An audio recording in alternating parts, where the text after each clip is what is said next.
Yeah, so when I first decided I wanted to start riding bulls, the hardest part was trying to find somewhere to start. So I was looking online and couldn't really find anything. That's why I headed over to the States and did Gary LaFew's school. Then when I come back, I fell in with like Rick and Jody Rulin at the Rulin Ranch and was able to continue practicing. Decided that I was going to move home and then start my own sort of ranch. Great grandfather we tracked. We sort of went through when he bought the block, the arena and all the ranches on, and it was 1906. So yeah, it's been in the family 100 and something years. I find that's pretty cool. Like, obviously it was a sheep farm back then and it's sort of grown into something different, but it's still cool that like the family name's been here for that long. Yeah, I'm all in right now. There's no like in between. I don't like half do anything. So it's like once I decided this was what I was doing, then that's what I did, and like wholeheartedly, like everything I had is towards this.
My dream isn't my partner or my parents' dream.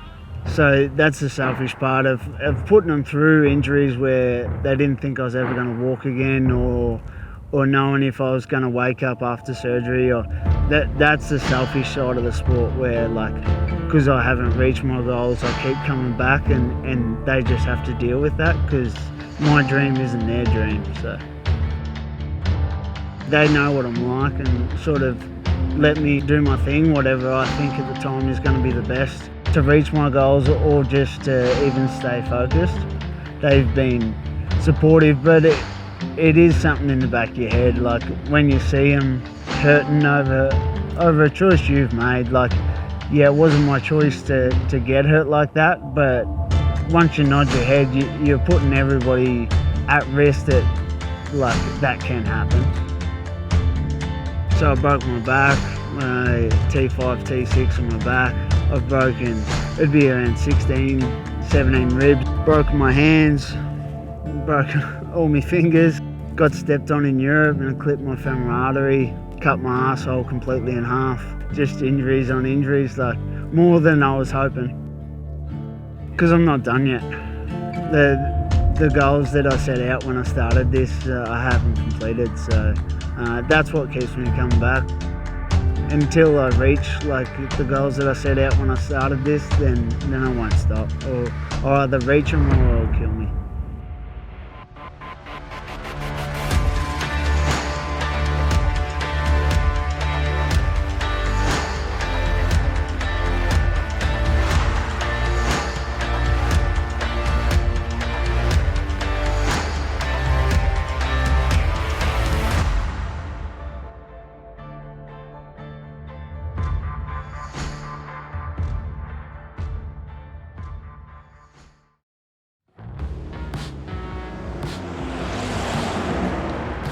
Yeah, when I was younger, I was always drawing, and my brother got tattooed when he was 15, I think.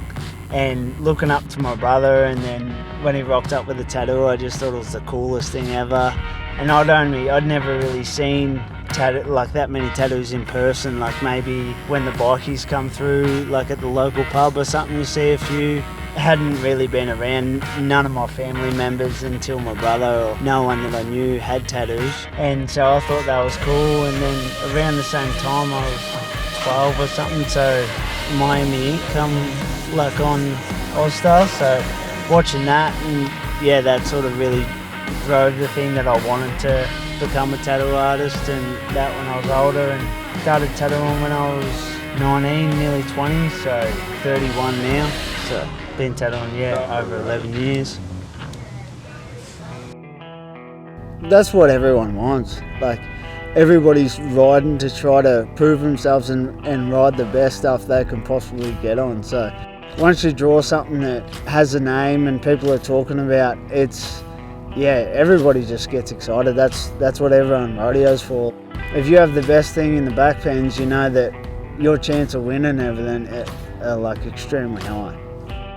Every time you make your best rides, everything's easy because you're just in time, everything's just perfectly in sync, and doesn't matter what he does, you just have answers for it. I always explain, like, when you're in a car accident, you lose control, and that sort of stillness before, like, you either hit something or the crash happens is what it's like when everything's happening so quick, but it's slow and you're super aware of everything. When you're on something that really bucks and it's all happening so quick, it seems quiet. You don't hear nothing, then you come off, then the sound just sort of comes all at once. That's the reason why everyone rides bulls is to win, but it only becomes so sweet because there could be months and years in between, like periods where stuff isn't working for you and stuff doesn't just turn out the way you want it. Buck-offs happen, no one likes them, everybody wants to do better, but like, you can't dwell on it, you have to just forget it and keep moving forward. Like, that's the mentality, like, yeah, you might have got me then, but he won't get me anymore.